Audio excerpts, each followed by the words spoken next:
السلام علیکم ورحمۃ اللہ وبرکاتہ۔ الحمدللہ رب العالمین والصلاة والسلام علی رسولہ الکریم، اما بعد۔ پیارے ناظرین، عربی مہینے کے اعتبار سے یہ شعبان کا مہینہ چل رہا ہے۔ قبل اس کے کہ شعبان کے مہینے کی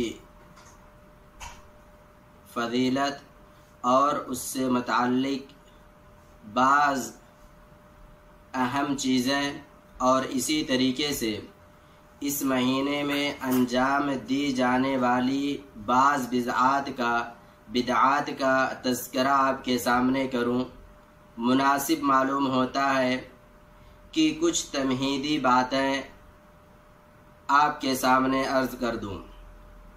پیارے ناظرین، ہم جب بھی کوئی نیک عمل کرتے ہیں، کوئی بھی عبادت انجام دیتے ہیں، تو اس نیک عمل کے اندر، اس عبادت کے اندر دو چیزوں کا پایا جانا لازمی ہے، اور وہ دونوں چیزیں ہماری عبادات کے اندر، ہمارے نیک اعمال میں اساس کی حیثیت رکھتی ہیں۔ اگر وہ دونوں چیزیں ہماری عبادات میں نہ ہوں یا ان میں سے کوئی ایک نہ ہو، تو ایسی شکل میں ہماری وہ عبادت اللہ رب العالمین کے یہاں قبول نہیں کی جائے گی، اور اس پر ہمیں کوئی اجر و ثواب نہیں ملے گا، کچھ بھی اجر و ثواب ہمیں نہیں ملے گا۔ ان دو اساسی چیزوں میں سے سب سے پہلی چیز جو ہے وہ ہے اخلاص۔ اس کے بعد نمبر دو جو چیز آتی ہے نمبر دو پر، وہ ہے اتباع رسول صلی اللہ علیہ وسلم، یعنی پیارے رسول صلی اللہ علیہ وسلم کی مطابقت۔ اخلاص کا مطلب پیارے ناظرین یہ ہے کہ ہم کوئی بھی نیک عمل کریں، کوئی بھی عبادت انجام دیں، تو وہ عبادت رضا الہی کے لیے ہونی چاہیے۔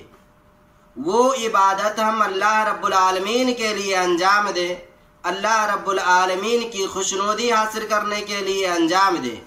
اگر ہم وہ عبادت، نماز، روزہ، حج، زکوٰۃ یا جو بھی عبادتیں ہیں، اگر ہم ان عبادتوں کو اللہ رب العالمین کو چھوڑ کر کے لوگوں کو دکھانے کے لیے انجام دیتے ہیں، اس لیے انجام دیتے ہیں تاکہ لوگ ہمیں متقی کہیں، پرہیزگار کہیں، تاکہ لوگوں کے نگاہوں میں ہم معزز بن جائیں اور لوگوں کے نگاہوں میں ہم نیک کہلائیں، تو اس عبادت پر ہمیں کچھ بھی ثواب نہیں ملے گا۔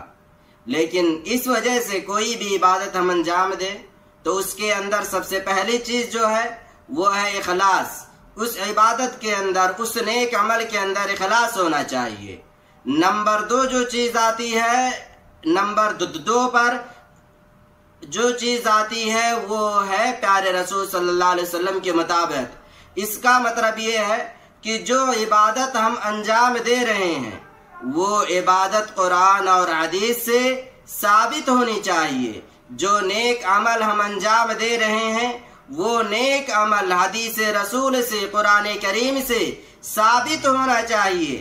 اگر وہ عبادت قرآن سے اور حدیث رسول سے ثابت نہیں ہے، اور ہم اس عبادت کو چاہے جتنا عظیم عبادت ہی کیوں نہ سمجھیں، اس عبادت کو ہم رات کے تیسرے حصے ہی میں کیوں نہ انجام دیں، لیکن اگر وہ نیک عمل، وہ عبادت حدیث رسول سے ثابت نہیں ہے، قرآن کریم سے ثابت نہیں ہے، تو ایسی شکل میں اس عبادت پر ہمیں بجائے اس کے کہ اجر ملے، ثواب ملے، اس پر ہمیں گناہ ملے گا، کیونکہ وہ عبادت دین کے اندر ایک ایجاد کردہ عبادت میں شمار کی جائے گی، اور دین کے اندر کوئی بھی ایسی چیز اگر ایجاد کی جاتی ہے جو ثابت نہیں ہے تو وہ بدعت کہلائے گی، اور ہر بدعت گمراہی ہے، اور ہر گمراہی کا انجام کیا ہے ہم اور آپ جانتے ہیں۔